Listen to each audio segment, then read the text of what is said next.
চলুন দেখে নেওয়া যাক 2026 বছরটি তুলা রাশির পক্ষে কেমন যেতে পারে। প্রথমে শরীর স্বাস্থ্য, পিঠ, কোমর, কিডনি এবং হরমোন সংক্রান্ত সমস্যা হতে পারে। অনিয়মিত ঘুম ও মানসিক চাপ এড়ানো জরুরি। বছরের প্রথম 6 মাস শরীর একটু বেশি ভোগাবে। ফ্যাটি লিভার, লিভারে cyst, acid reflux, jaundice, hepatitis জাতীয় রোগের সম্ভাবনা দেখা যাচ্ছে। সুস্থ থাকতে হলে ফ্যাট জাতীয় খাবার, মশলাদার খাবার, জাঙ্ক ফুড, অ্যালকোহল প্রভৃতি থেকে দূরে থাকুন। মানসিক চাঞ্চল্যতা দূর করার জন্য যোগার কথা ভাবতে পারেন। উচ্চশিক্ষা বিষয়ে আপনারা এতদিন যেসব সমস্যায় ভুগছিলেন, বছরের প্রথম দিকেই তার একাধিক সমাধানের পথ খুঁজে পাবেন। Commerce, economics, banking, financial management, philosophy ইত্যাদি নিয়ে যারা পড়াশোনা করছেন বা করবেন বলে চিন্তাভাবনা করছেন, তাদের উন্নতির সম্ভাবনা যথেষ্ট ভালো। তবে অন্যান্য বিষয় যে খারাপ হবে তা কখনোই বলছি না।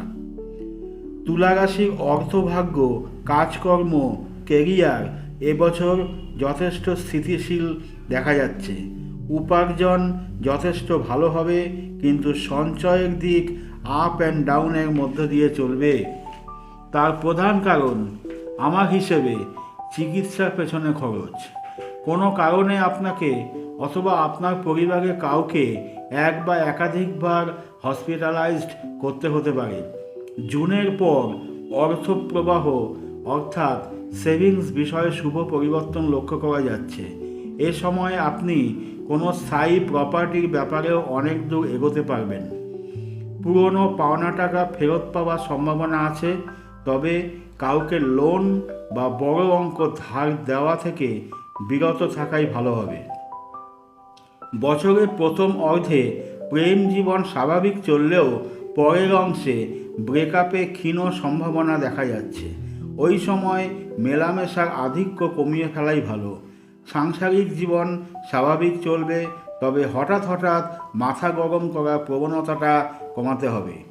পিতামাতার হেলথ কন্ডিশন মোটের ওপর স্বাভাবিক চলবে বলে আশা করা যায়। আপনাদের মধ্যে গায়ক গায়িকা যারা আছেন, তাদের সঙ্গীত চর্চার যথেষ্ট শুভ সম্ভাবনা দেখা যাচ্ছে।